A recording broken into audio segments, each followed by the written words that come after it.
So hello everyone, SSC JE 2024 जून के अंदर पूछा गया एक important question power system subject का, जिसमें आपसे ये पूछा गया था कि अगर लोड फैक्टर जो है उसका इंपैक्ट आपको बताना है कि कॉस्ट ऑफ यूनिट जनरेशन पे कितना होता है, यानी इलेक्ट्रिसिटी को जनरेट करने की जो कॉस्ट है उस पर लोड फैक्टर का क्या इफेक्ट पड़ता है। तो आप सभी स्टूडेंट को जैसा कि पता है, लोड फैक्टर के बढ़ने पर यूनिट कॉस्ट रिड्यूस करती है, और एक डाइवर्सिटी फैक्टर है उसके बढ़ने पर कैपिटल कॉस्ट रिड्यूस करती है। तो ऑप्शंस कुछ इस प्रकार से थे, हायर लोड फैक्टर यानी कि जब लोड फैक्टर बढ़ेगा which leads lower generation of cost, यानी पहला ऑप्शन एकदम करेक्ट है। सेकंड पॉइंट आपसे कहता है कि लोड फैक्टर केवल और केवल डिमांड चार्जेस को जो है वो अफेक्ट करता है, जो कि फिक्स कॉस्ट होती है उसको ये अफेक्ट नहीं करेगा। हायर लोड फैक्टर से जनरेशन की कॉस्ट हाई हो जाती है, जो कि गलत ऑप्शन है, और लोड फैक्टर का जनरेशन की कॉस्ट पे कोई इफेक्ट नहीं होता, ये भी अगेन एक गलत चीज है। तो आपको दो चीजें हमेशा ध्यान रखनी है कि लोड फैक्टर के बढ़ने से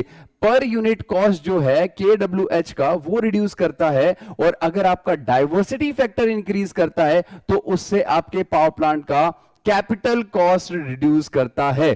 क्या आप सभी स्टूडेंट्स को इसके पीछे का लॉजिक पता है? अगर हां तो वीडियो के कमेंट सेक्शन में लिखकर जरूर बताएं कि ऐसा क्या होता है कि लोड फैक्टर के बढ़ने से पर यूनिट कॉस्ट रिड्यूस हो जाएगा। मैं आप सभी को उसका पर्सनल रिप्लाई करूंगा। और हां, अगर आप भी एसएससी जेईई का तैयारी कर रहे हैं तो डाउनलोड करिए इजी प्रेप का मोबाइल ऐप, जहां पर आपको मोस्ट अफोर्डेबल कॉस्ट के अंदर कंप्लीट कोर्स प्रोवाइड कराया जा रहा है। Thank you so much.